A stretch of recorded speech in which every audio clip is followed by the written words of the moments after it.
Welcome back to the channel Football Insights, where we talk about football related issues. Make sure you click on the subscribe button, you press the post notification bell so that anytime we upload, you'll be the first person to receive it. Follow us on all our social media platform on IG, on TikTok, and then on X. So this is your midweek games review because there are some of the games that happen in the midweek, most especially in England and then in Spain. So this is your midweek games review. Let's move straight into the video. So we don't have time. We start with Tottenham Hotspur. Tottenham Hotspur won by 3-2 against Brentford. 3-2, of course. Richarlison and Reddy scoring a very brilliant goal.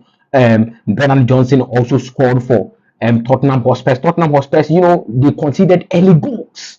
They conceded early goals in their stadium, but they came back and then won the game. That is a very, very, very, very good mentality from the Tottenham boys. So the Tottenham boys won in the Tottenham Sports Stadium 3-2 against Brentford. Ange Postecoglou is doing a really, really great job out there. As you can see, where we expected them, because where they raised the bar to, they are not living up to expectations, but then it is something. It is something. So they won by 3-2 against Brentford. Very brilliant football out there by the Tottenham boys. Let's move to Manchester City. Manchester City, Kevin De Bruyne is back. If this guy is back, you know that Manchester City are moving to the next level. Because if he is not there, they lack something. But if he is back, they are moving to a different dimension. So Julian Alvarez scoring 2 goals, Kevin De Bruyne providing assist upon assist for Julian Alvarez to score his goal. So he's doing really, really well. I love his hair. His new haircuts or his new hairstyle. I love it. They won Burnley by 3-1 in the Manchester City Sports Stadium in the Etihad. So 3-1 against Burnley. So they did really, really, really well. Manchester City, they are sitting second on the league log. So it is something to work on. They are doing really, really, really well. Manchester City. And they are pushing Liverpool to the limit. Liverpool are also doing well, which we'll talk about it. Their game against Chelsea, we'll talk about it. But Liverpool are also doing well. So they are pushing Liverpool. They are pushing each other. So Manchester City won by 3-1 against Burnley. Burnley had a consolation goal. So it is okay. But Burnley, I still think they will go to relegation. But then, let's wait and see. We don't know what will happen. So let's wait and see what will happen. Manchester United won by 4-3 against Wolverhampton Wanderers in the Mainoo Sports Stadium. What a game! Ups and downs in a game. Rashford scoring a very early goal, assisted by Rasmus Højlund. Rasmus Højlund also registered a goal in 22nd minute. McTominay and then Kobe Mainoo scored the last minute goal for Manchester United. 90 plus 7 minutes for Kobe Mainoo. Sarabia scored a penalty. Kelman scored a penalty. Neto also scored the penalty. Sarabia scored. Tierney was the VAR referee. When we come to the Chelsea game, we'll talk about Tierney. So you just wait. When we get there, we'll talk about Tierney. Tierney was the VAR referee, and the penalty he gave to Wolverhampton Wanderers. Then the Chelsea penalty incident. We'll come there, but Kobe Mainoo, prof. Kobe Mainoo, I have always been saying this. He's a player. When you know a player, immediately he touches the ball and then he starts moving, you see that this guy is a player. Kobe Mainoo is a player. He is a very, very good player, a very good talent. If he is managed well, he can take over from Casemiro when Casemiro eventually moves away from Manchester United. I don't think he has so many years remaining in Manchester United. I think he will move to Saudi Arabia or somewhere else. So Kobe Mainoo also did really well. He stole the 3 points for Manchester United. So they did really, really well. 4-3 against Wolverhampton in Mainoo Sports Stadium. It is something, it is not that performance you would expect, but it is still something. Let's move to the Chelsea game where a lot of things happen. As a Chelsea fan, I'll be very honest with you on this particular game. I think Liverpool were a better side. But the fact that you are a better side doesn't mean that the game shouldn't be fair. Generally, I think they were a better side. But the game was not fair. In the 5th minute, Chelsea had a penalty. Somebody will talk about, the penalty being soft and all of that, but it is still a contact. When there is a contact, the VAR should prompt the referee to come and watch the situation. But this time around, the referee didn't even went to the pitch monitor, the pitch side monitor. He didn't even go there. Bro, Chelsea lost 4 goals to 1 against Liverpool in the Anfield Sports Stadium. What a stadium! What an atmosphere by the Liverpool fans. They did really, really well. 4-1. Christopher Nkunku getting a consolation goal for Chelsea. Luis Diaz getting a goal. Szoboszlai scoring a very brilliant header. And then, the other goal was also scored by Bradley. Bradley also scored a very brilliant goal. Then they are right back. What a player! That guy is a Zuko player. I will not talk about that wilderness, but the first goal was also scored by Jota. What a silly mistake by Ben Chilwell. But then Ben Chilwell did a mistake in the first half. He was not playing well. But the tactics of Pochettino, subbing Ben Chilwell and then playing Bediashile as the left back was shocking. I didn't understand that. As a matter of fact, what Chelsea are going through right now, I have always been saying this. The coach will take some blame, but the biggest blame should be the owners and then the directors. And then this time around, I am moving straight to Paul Stanley. That guy should be sacked. Paul Stanley. When we watched the Liverpool game, we saw the difference between mid-table players, and top team players. You saw the difference. As a Chelsea fan, if you be very honest with yourself, you saw the difference between mid-table players and then top players. A player like Bediashile is a mid-table player. Roque is a mid-table player. We have so many mid-table players who are playing with Chelsea. That's why we are in the mid-table right now, sitting 10th. So it is not good. If we want to move forward, let me give you a solution. If we want to move forward, 1, the direction of the club has to change. 2, owners, I mean Toboli and Bradek Bali, his people, they should step away from the sporting. They can do the business point of view or business aspect of the game, but the sporting point of game, they should, exempt themselves from the business, the sporting point of view. Allow the sporting directors to work, and then the sporting director, the main sporting director, we have co-sporting directors, Lawrence Stewart and then Paul Stanley. They are the co-sporting directors, and then Joe Shields is a recruitment, team player or a team member. So he is not a sporting director; he's a recruitment member. But Lawrence Stewart and then Paul Stanley should be sacked as the sporting director. Bring in a top sporting director. Let him work with Lawrence Stewart. Bring in a top coach, not Pochettino, a top coach. Work with the new sporting director, and then you see, by experienced players, you see Chelsea will change. Chelsea had the 2 penalties. Tierney didn't take the penalty.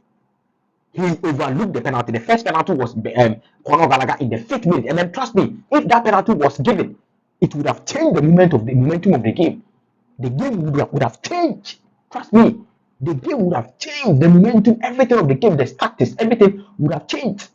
We also had a penalty. Christopher Nkunku had a penalty. That penalty was a clear penalty. That was a contact by Virgil van Dijk. Christopher Nkunku, just touched the ball, and then the contact was just like boom. No pitch side, VR reviewing. That's a shocking performance by Tierney. And then he gave a penalty in the Wolverhampton game. And then when you watch the penalty he gave in the Wolverhampton game as a VR referee, and then he standing on the pitch as a main referee, you question this guy's his experience and then his qualification as a referee. You question him. But Liverpool, not taking anything away from Liverpool, they were brilliant. I think they are a top team. I think they are favored to win this particular Premiership. I think they are a really good team. I think their coach is a very, very, very top. We don't have to talk about Jurgen Klopp. We don't have to talk about Jurgen Klopp. So that is what happened in the Chelsea game. 4-1 against Chelsea. Let's quickly move to America and then Saudi Arabia a little bit. 6-0 against Inter Miami. Next time, if you sit in America and then you play entertainment football, come and tell us that yes, the MLS is bigger than the Saudi Arabia or Saudi Pro League. Come and tell us, because trust me, Al-Nassr alone can win the MLS on 6 consecutive seasons. Trust me, we won't even talk about Ahila or Ali. Don't come and talk to me that MLS is bigger than. Of course, Inter Miami is not a very, a well-known or a very performing side in MLS. We have Dallas FC, the Charlotte. You have them there. LA, Los Angeles. Galaxy. You have them there. But then, it depicts the quality of the Saudi Pro League and then the MLS. Trust me, Al alone can win the MLS for 6 consecutive seasons. Trust me. So don't come and chat to me. 6-0 against Inter Miami. Talisca scoring 2 goals. Laporte scoring a very brilliant goal. That is a Puskas, awarding goal. So they did really, really well. Al won by 6 goals to 0 against Inter Miami, the Messi boys, the Inter Miami. So Talisca had the man of the match, as you can see him. He had the man of the match and then a hat trick too. I think he had a hat trick and then the man of the match. So very brilliant there. Let's quickly move to the La Liga. Sevilla lost by 3 goals to 2. I don't know what is happening to Sevilla. Their problem. I have spoken about Sevilla. I will not waste time on them. Las Palmas also won by 3 goals to 0 against Villarreal. Real Mallorca drew against Celta Vigo. Athletic Club also won against Real Sociedad. What a big performance! What a big result! But Athletic Club, they did really, really, really, really well. Real Betis also won by 1 goal to 0 against Granada. UD Almeria drew against Girona. Girona, what are you doing, bro?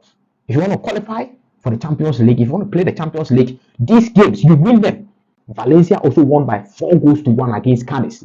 Barcelona won against Osasuna 1 goal to 0. The Roque boy, the Tiger man scored for Barcelona. I told you, give the boy the chance. Give the Tiger boy the chance. Give Romeo the chance. I've heard some news that Romeo wanted to leave Barcelona at the latter part of the windows. The window is shut. We'll bring you a video about that. But then I don't think it's a very good idea. Romeo, sit there and fight for your position. I think you're a very good player. Sit there and fight for your position, bro.